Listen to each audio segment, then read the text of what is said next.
Ipinaliwanag ni Lea Salonga kung bakit niya in-unfollow sa Instagram ang BTS members na sina RM at J-Hope.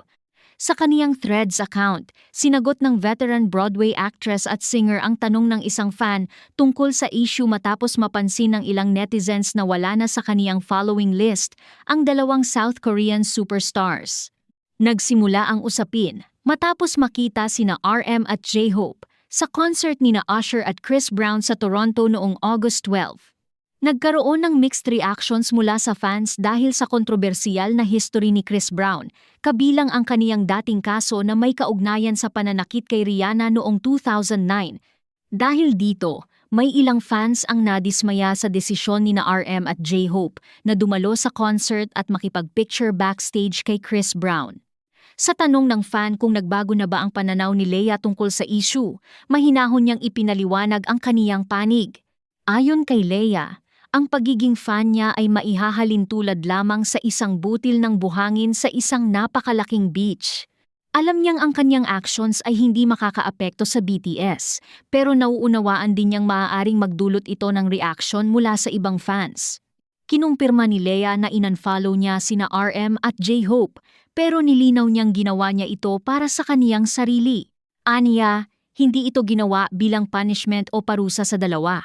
Sa halip, napansin niyang nagigising na siyang malungkot o upset at sobra na siyang naaapektuhan ng sitwasyon.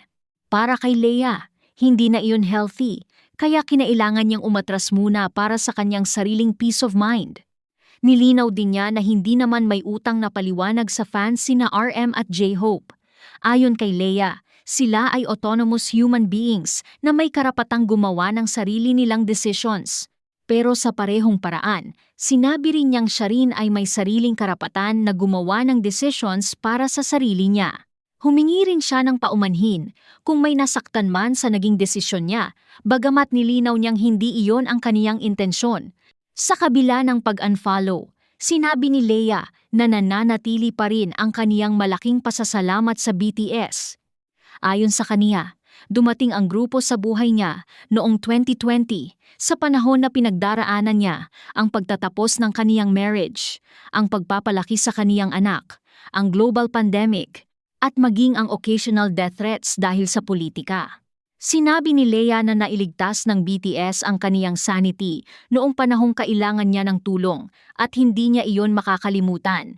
Sa hiwalay na sagot, tinanong din si Lea kung gaano kahirap para sa kaniya na bigyan ng grace sina RM at J-Hope.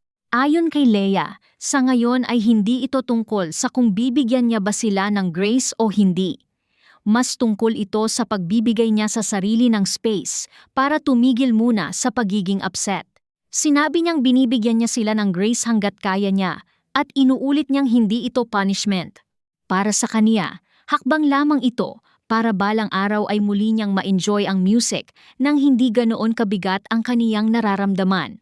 Samantala, may ilang fans ang sumang-ayon kay Lea at sinabing may karapatan siyang i-manage ang kaniyang social media space at emotional boundaries. May iba naman na dumepensa kina RM at J-Hope at sinabing ang pagdalo sa concert o pakikipag-picture sa isang artist ay hindi automatikong nangangahulugang sinasang-ayunan nila ang lahat ng kontrobersiyang kinasangkutan nito. Sa ngayon, wala pang public statement sina RM, J-Hope o Big Hit Music tungkol sa batikos na natanggap nila kaugnay ng issue.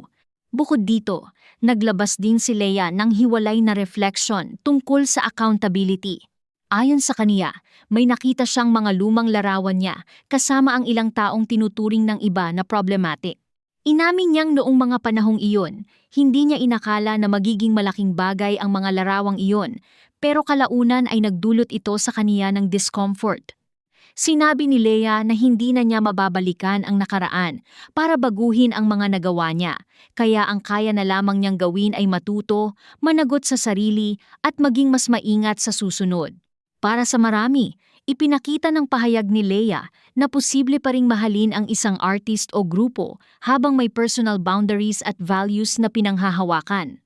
Sa ngayon, nananatiling malinaw ang mensahe ni Lea, hindi niya ginawa ang pag-unfollow para parusahan sina RM at J-Hope. Ginawa niya ito para sa kaniyang sariling kapakanan, habang nananatili ang pasasalamat niya sa BTS sa panahong naging malaking bahagi sila ng kaniyang healing at survival.